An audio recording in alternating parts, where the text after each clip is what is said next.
Son petit s'est marié sur... C'est en bas, on dirait qu'ils ont repris.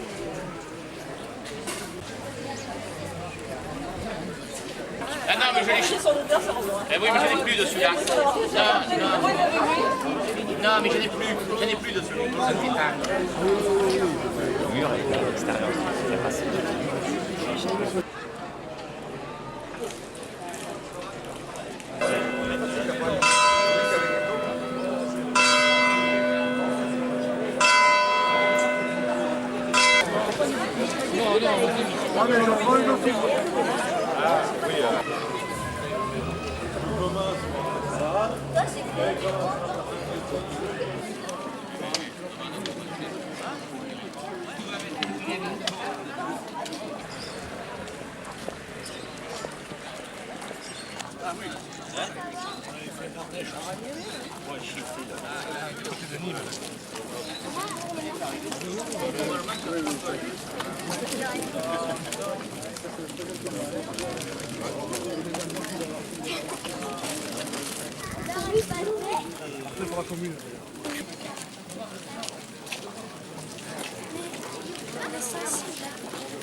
Madame Bouvet d'Aéron, directrice de l'école élémentaire, a demandé de bien vouloir l'excuser.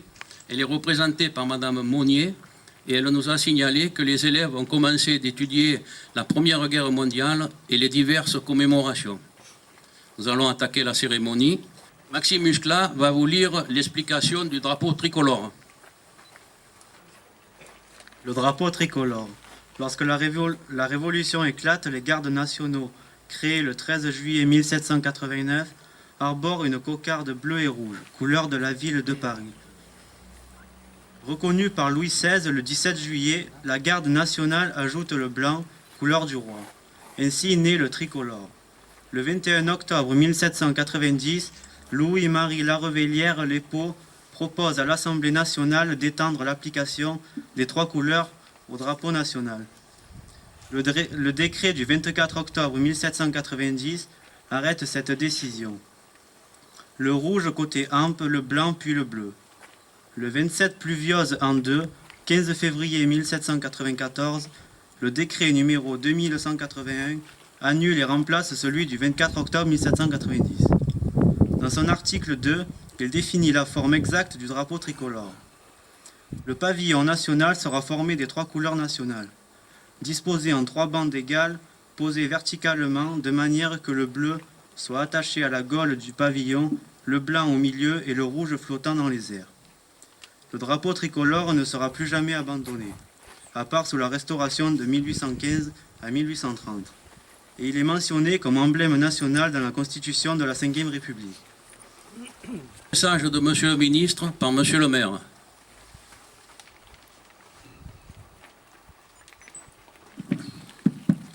Avant de vous lire le message du ministre, je voudrais rappeler aux organisations d'idées ou éventuellement politiques que si elles souhaitent remettre une gerbe au monument, ça ne peut se faire qu'après la cérémonie.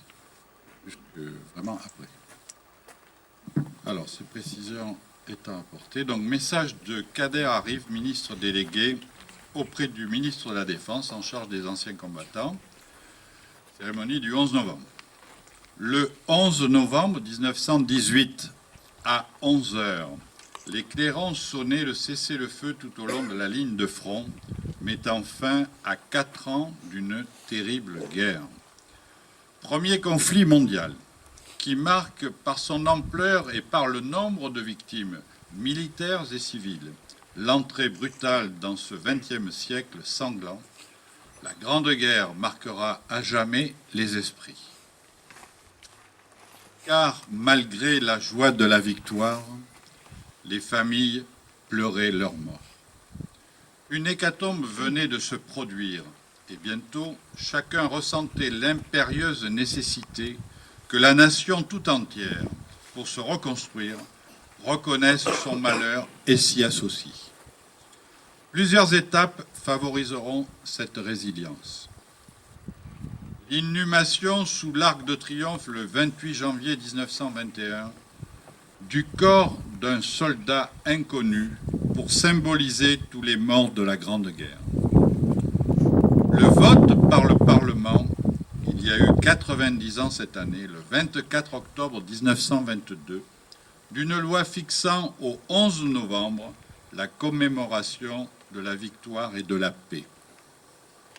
L'allumage par André Maginot, ministre de la Guerre et des Pensions, le 11 novembre 1923, d'une flamme sur la tombe du soldat inconnu qui, depuis lors, ne s'est jamais éteinte. Et enfin, la réalisation de monuments aux morts dans presque toutes les communes de France pour porter les noms de leurs enfants morts pour la France, auxquels s'ajouteront ultérieurement ceux des victimes des autres conflits. La disparition des témoins de la guerre de 1914-1918 et l'inéluctable déclin du nombre des acteurs des conflits suivants appelaient une évolution pour maintenir la portée symbolique de cette journée. C'est le sens de la loi du 28 février 2012 qui élargit la portée du 11 novembre à l'ensemble des morts pour la France tout en conservant les autres journées nationales commémoratives. C'est donc la reconnaissance du pays tout entier à l'égard de l'ensemble des morts pour la France tombés pendant et depuis la Grande Guerre qui s'exprime aujourd'hui, particulièrement envers les derniers d'entre eux, ceux qui ont laissé leur vie en Afghanistan. Elle s'inscrit dans une politique commémorative ambitieuse qui vise à transmettre la mémoire, à favoriser la compréhension de notre histoire nationale commune et son appropriation par les jeunes générations. Les parlementaires du début des années 20 avaient voulu que la journée nationale du 11 novembre soit passée sous le double signe de la victoire et de la paix. Ce dernier but semblait alors bien aléatoire, comme allaient démontrer les décennies suivantes. Mais finalement, ces parlementaires étaient des précurseurs. En votant la loi instituant une journée de la victoire et de la paix, ils espéraient que soit célébrée dans l'avenir une journée de la victoire de la paix. Le temps et la volonté des peuples leur ont donné raison. Signé Kader Arif, ministre délégué chargé des anciens combattants. Procéder à l'appel des morts et je vous demanderai de bien vouloir dire mort pour la France après que le maire ait annoncé le mort. Mort pour la France. Oran Théophile. Mort pour la France. Otard Théophile. Mort pour la France. Blanc Henri. Mort pour la France. Bastide Laurent. Mort pour la France. Carder Étienne. Mort pour la France. Charpier Marcel. Mort pour la France. Charpier René. Mort pour la France. Couston Isidore. Mort pour la France. Dany Ernest. Mort pour la France. Dany Philémon. Mort pour la France.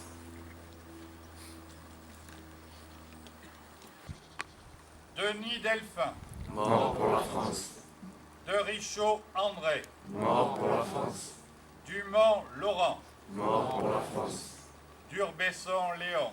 Mort pour la France. Cagnon Eugène. Mort pour la France. Gigois Félicien. Mort pour la France. Gilles Louis. Mort pour la France. Granier Edmond. Mort pour la France. Jurand Félix. Mort pour la France. Lamadieu Henri. Mort pour la France. Morisot Émile. Mort pour la France.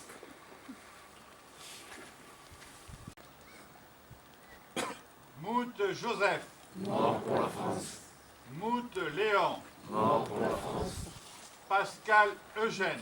Mort pour la France. Reboul Justin. Mort pour la France.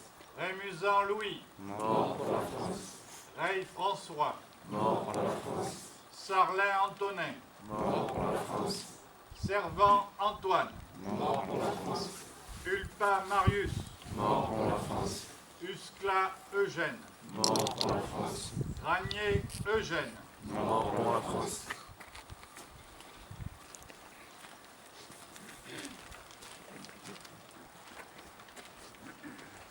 Procéder au dépôt des gerbes. Alors, le maire et son conseil municipal.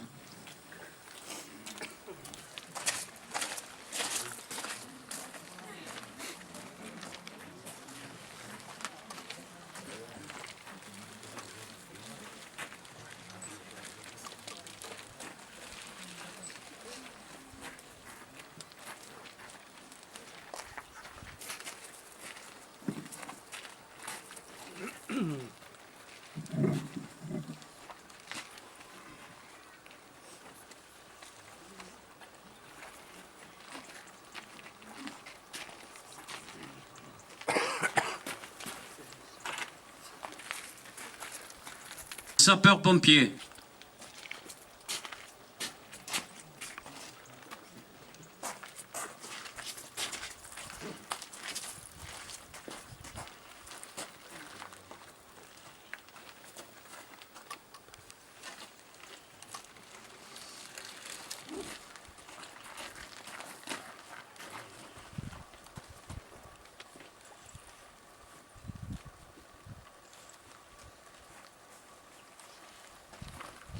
Les enfants d'Altin.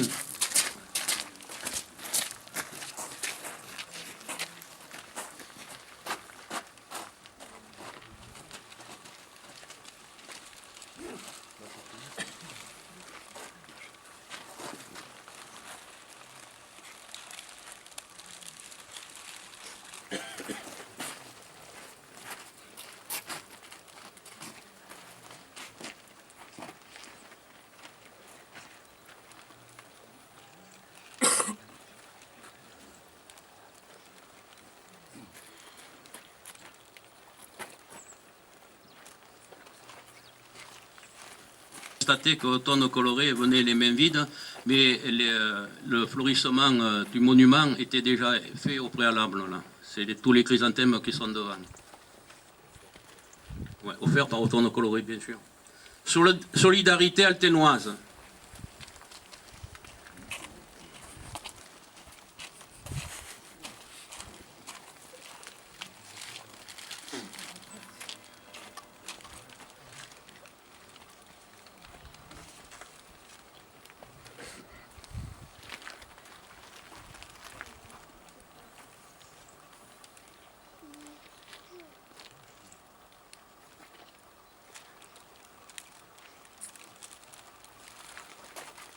Calais.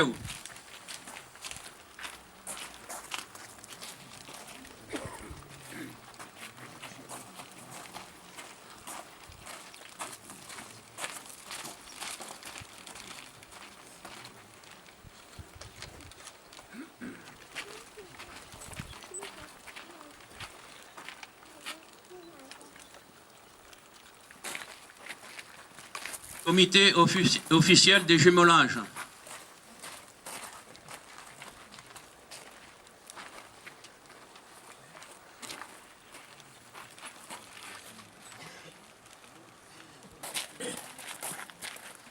Maison de la jeunesse et de la culture.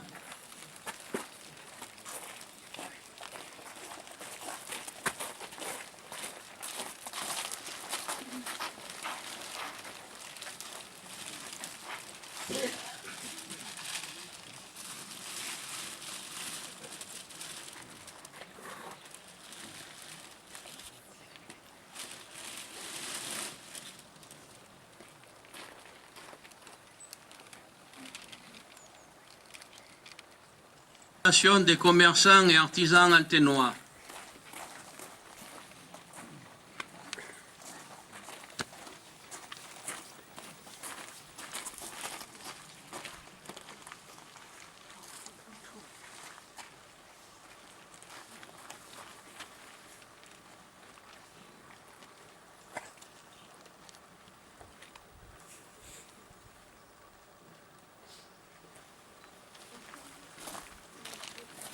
société de chasse La Caille Alténoise.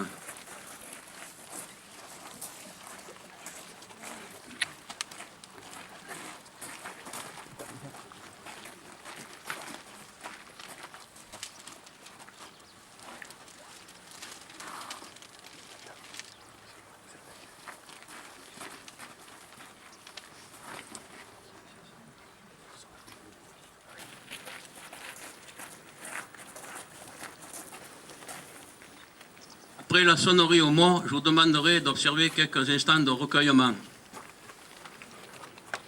Au mort.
La Marseillaise.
Salutations du maire au drapeau et au corps constitué.